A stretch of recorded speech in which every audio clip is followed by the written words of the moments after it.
Managing Director of Paragon Trust Company and tax and private client practitioner, joins us to bring a common sense approach to money in a world of total insanity.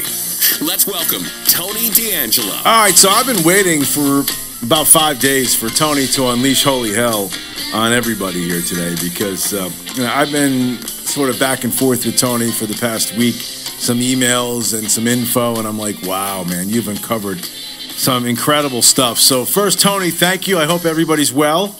Everybody's well. I'm proud to be among you guys. Well, we appreciate this. And I don't want to unleash holy hell on everyone, not you, my friend. All right, well, everyone in the wrong, let's put it that, or everyone in the murky shadows, let's put it that way. So last week you took us down a little road, and I guess maybe the best thing to do is take us back to where we left off. Where we were. And then go.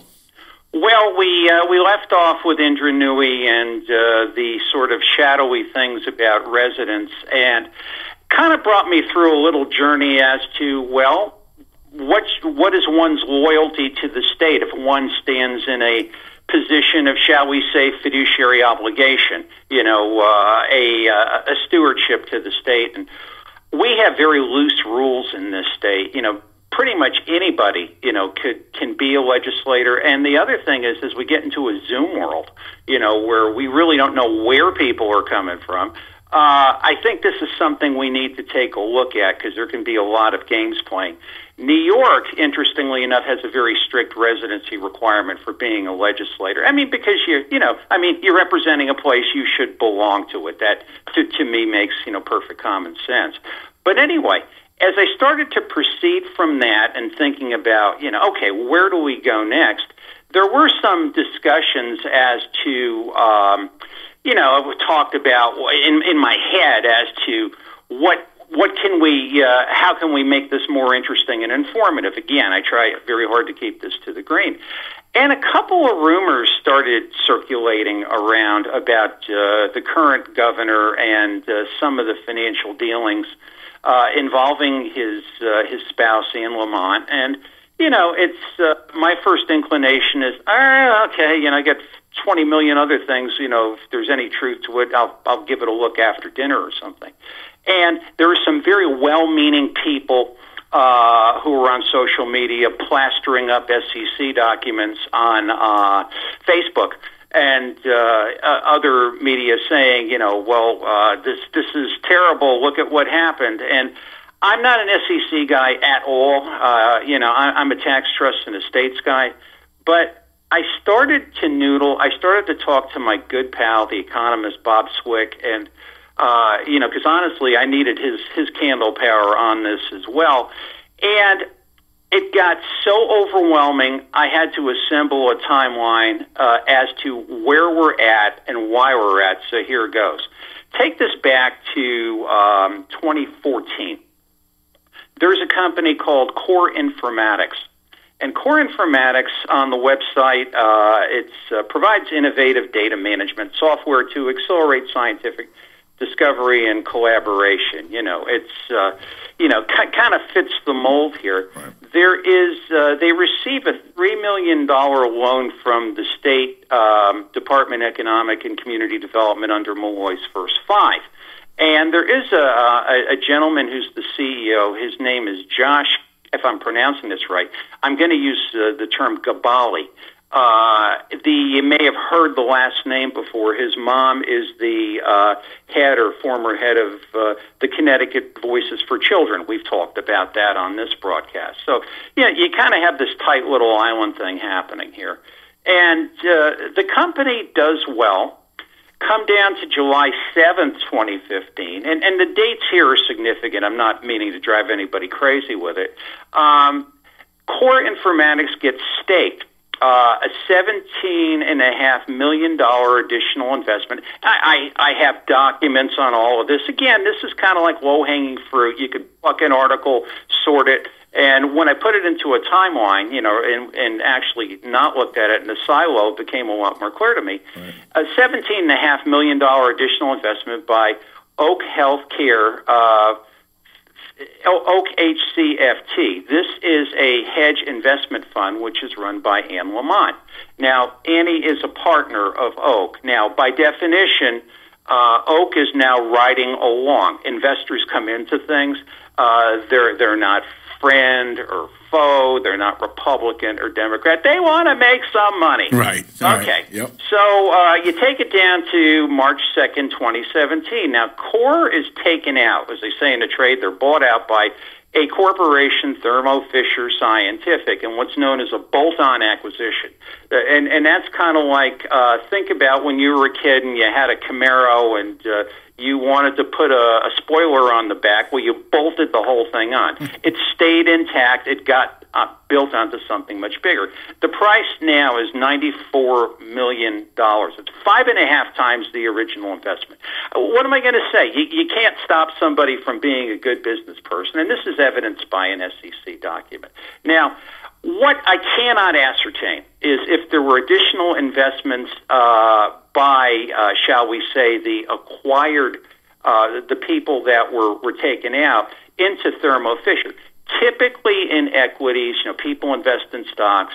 They tend to go back to things that have done well or they understand them. They have their little pet stocks that, some people like Coca-Cola, other people like Exxon, other people like Walmart. Full disclosure, I like Walmart. Don't go buy Walmart because I like it, but to me, I understand the market. But anyway, so what we don't know is how that all kind of fits. It would seem likely. Now, Gabali continues to head Core. Core again is bolted on, but he's now a vice president general manager for Thermo. Same job, different cloak. Gotcha. Now, typically, higher executives, we have a couple here, and they cry the blues to me because they're like, I got paid in stock again, and the market's lousy. It's like, yeah, I understand. They're not, they may not get a paycheck like Lee Elci or a client check like Tony D'Angelo. They get equity. So, and there's also equity incentives. The better you do, the more that vests. This is every single, higher level executive I've known since the beginning of mankind. Now, on January 9th of 2019, the governor is sworn in Connecticut, takes an oath of fidelity to Connecticut, saying, hey, I'm going to look out for you. I'm the governor. I'm the steward of this ship, or I'm the captain of this ship. Now, on January 25th, 2019, again, the dates are significant. Gabali is appointed as the chief operating officer of the state. What's amazing to me is that there's no discussion whatsoever as to, since Thermo Fisher is a state vendor, they go to any of the university websites, go to UConn, go to CCSU. It's like, is this man holding any Thermo Fisher shares? And people out there are probably thinking that, does a bear defecate in the woods in Pomfret? Again, I can't prove it. I'm not going to tell you what I can, but, nobody even asked the question. No one asked the question. So, we're going to have clean government. The Ethics Commission is going to look at Governor Lamont. And on a little discussion in March, but on May 10th, 2019, they make an opinion. Now, the concern is that you have somebody who is wealthy being a governor. Hey, that's okay. Poor people have made horrible governors. Wealthy people have been made terrific executives. There's no real hard and fast rule. But, the thing is, how does this all play? Can this governor use this office for personal gain? It's a good question. Well, the Ethics Commission gets together and they look at two possible conflict situations in a 16-page opinion. Any companies getting involved in negotiations for a state contract, number one, or the granting of favorable legislation to Annie and the governor, number two. And basically, there's a number of firewalls that they put in. You read the opinion, and it's very impressive, and it's very well written. Unfortunately, it is the biggest 16-page piece of omission since the Pearl Harbor bombing was missed by the guys out at Hickam Field. There are so many holes in this thing you could drive through, and the most egregious is the fact that there's nothing whatsoever if Annie and Ned, or shall we say Bonnie and Clyde, are sitting there, at the end of the day or washing dishes. Hey, honey, what'd you do at work today? Well, we talked about, some bridges and some tolls and things. And, well, who are you going to get to do that? Oh, I think we'll get, whoever does heavy equipment and that sort of thing. And, she tips her buddies. Now, I'm not saying that happened, but there's no firewall for that type of thing. The story goes on. So, understanding, and this is part of the thing with Trump as well, President Trump, when, the whole issue of his tax returns, which is another story for another time. But, when he's reluctant to release, it's like, oh, he's a crook. No, the man has partners. The man has a fiduciary duty to his partners, to his investors, who don't want their business in the street. They never signed on for that, and partners have a duty to protect other partners. It's called the fiduciary duty of loyalty. Anyway, take it down a little bit. Now it starts to get very interesting. On August 1st of 2019, we have a new Oak Fund. Oak HCFT Partners 3 LP. I'm going to call that Oak 3. It's incorporated in the Cayman Islands. For those of you who have never heard of the Cayman Islands, it is a haven of financial secrecy. People do transactions in the Cayman, not illegally. Illegal stuff goes through there, a lot like Switzerland used to be. But basically, they want things to be private. They don't want to be out in the public eye. Now, if my pea brain is following this, I'm saying to how this thing works. It's, did Annie's partners kind of get a little bit, like, what the heck is going on? Hey, I'll make it up to you. Now, again, this is speculation on my part. We're going to set something out away from everybody else, and nobody will be the wiser, and we could run this thing exactly as we want to. It says healthcare partners. They could be investing in tiddlywinks. We don't know what these documents say. It's the Caymans. It's secrecy. The investment is $784 million. It's all on the SEC, it's all evidenced by SEC website. We know that 70 investors invested. We don't know who the investors are. All other deals are undisclosed. Okay, we like peanut butter. We're going to love Skippy. January of 2020, and this is evidenced by articles. The one I was reading in the Hearst newspapers. About COVID-19, Connecticut health professionals monitoring coronavirus, these people whom we are paying to do this for us as we try to live our lives the best we can, urge vigilance and not alarm. That sounds like 10,000 years ago. And the governor is like, hey, we got it under control. We got, the ships at sea are ready. We can go about our lives. Everything's fine. We don't have to be concerned. Okay, fast forward just a little bit. February 4th, 2020.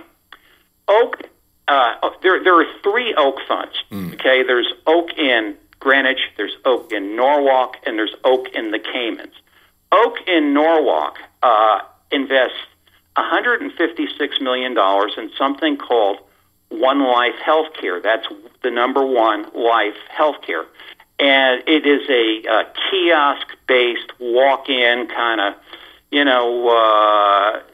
new style healthcare that's largely app-based. You download the app. I have symptoms. There's a teledoc feature, and it's one of the big drivers of this is Google. She's listed. Annie's listed as a partner of Oak on one of the documents. Now, One Life owns a large amount of clinics. They don't have anything presently in the U.S., but they operate under a DBA known as One Medical. And it is a huge investment in the future. Now, you think to yourself, isn't this like, quote unquote, the go-to type of thing for people who believe they have symptoms of COVID-19? Sure. Okay. We move on. Remember, we talked about in the past how what the pronouncements have said about the, shall we say, the Advanced CT Charity, which houses the Reopen Committee.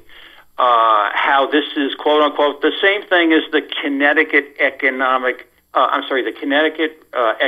Resource Council, the CERC. If I am to tell you that, it is the equivalent of telling you that Tony D'Angelo is Clark Gable. There's no similarity to any persons living or dead. The Advanced CT Foundation received its IRS determination letter on February 25th of 2020. Now, this is a curiosity to me, Lee Elci, because I do this stuff for a living, or what I try to do for a living. It takes 6 months to get a determination letter. 6 months. So one of two things happened. Either this was started long ago, which is, believe me, the feds don't grant anybody any favors, or it's somebody had a friend in Washington and said, give me this. I really don't know. It's something that's very curious to me. But anyway. So they turned it around in 3 weeks is what you're saying. Pretty much, okay. or so it seems. And you have to say to yourself, well, why a charity? Look at it this way, from a guy that's been doing, has been involved many times in chasing money in the States for 40 years. Charities are ingenues. Charities do good things. Charities are, a way to make the public better. If you're, and actually, you get a little cynical if you're me, and it's sort of like if you're going to push money and if you're going to do transactions you don't want anybody to see out of the public eye, what better place to do it than a charity? Right. So it's, and you get over a whole lot of disclosures and that sort of thing. So you got the charitable letter. You've got this quote unquote hot to trot new medical app-based thing. February 28th, the governor comes out and says, not to panic, we are ready. Now ask yourself something.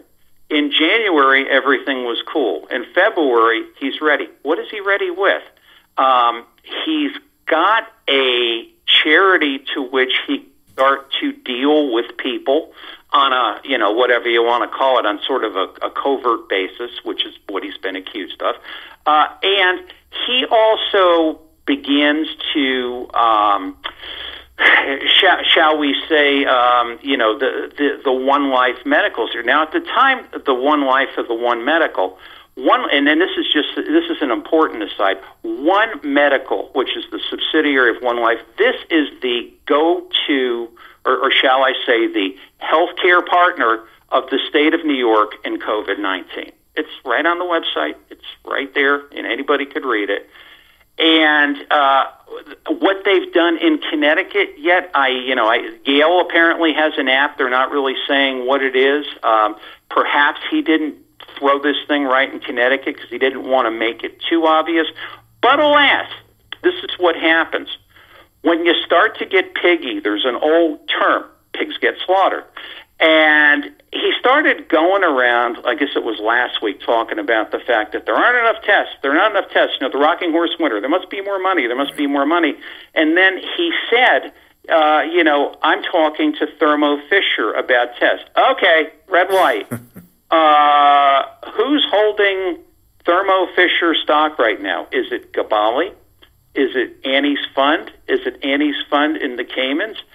Is it this wonderful ethics opinion, which really book rule makes this stuff legal in Connecticut's eyes, because they didn't come out and say this whole thing was, shall we say, or was this an intentional omission? I don't know, but these are all the questions I have. And with that, I could only think, and this is going to, I know you got a ton of questions, but I could only think of Al Capone. Not to say Ned Lamont is Al Capone, but what brought Al Capone down? You ask any kid in grade school, maybe not the kids today, that's another story, but just say, what brought Al Capone down? Well, income tax evasion. That's right. No, wrong. No? No. What was it? Al Capone actually overpaid his taxes, but he was careless and he was piggy. He'd make some big kill, and Al wanted to be a good American guy. He loved baseball, and he wasn't murdering people and stuff like that. So he'd send a whole bunch of money into the government, and that's what got Al kind of on the road to ruin. and this is what happened with Ned Lamont, Thermo Fisher, all these names, Jackson Laboratory. Why does that hit my head? And then you march the thing back, and you start to get, again, you can be greedy, but don't be piggy. Pigs get slaughtered. And you see, the thing is, I have these discussions with detectives, and it's like, they say, this is a hard, yeah, it is hard, I tell them, because you don't look, when you look at this type of thing, you look at it as a police officer, you're looking for a crime. This is subtlety. Greed is different than crime. So here's Ned, and, it's the kind of thing that the longer Ned could claim the field's not fit for play, One Life Medical, which we know is the go-to person in New York, is increasing revenues, and his wife was the underwriter. I know we don't have a lot of time, but... So just to sum this up, because we don't have a lot of time, but I mean, first of all, what an amazing job you did going over all of this information, and I can't thank you enough for spelling it out, going all the way back to 2014. You're welcome. I just want to say this. I don't know why our local media doesn't ask the next logical question. It's like the writer will say, well, this is what happened. Well, yeah, so? It's like... maybe I've just run the seamy side of things far too long. Your ball. So anything that is Thermo Fisher Scientific related, anything with Oak by it, anything app related that's associated with this, our ears got to go up, because what we're looking at is potentially the wife of the governor could stand to make a whole bunch of money on this, right? Is that basically? Well, that's just it. There's a standard known as self-dealing. Like, my corporation and me, I am a trustee of things. And if I am choosing a vendor for something, I have to choose the best possible vendor. I can't choose the one that Kathy D'Angelo wants to sell me. Yeah, that doesn't seem fair, does it? Not at all. It doesn't seem fair. Not at all, my friend. Listen, so I think that this is a story that's got to be picked up by folks out there. They've got to continue this investigation, pay close attention to it. Tony, thank you for this, and we'll talk a little bit more about it next week. But, man, I think maybe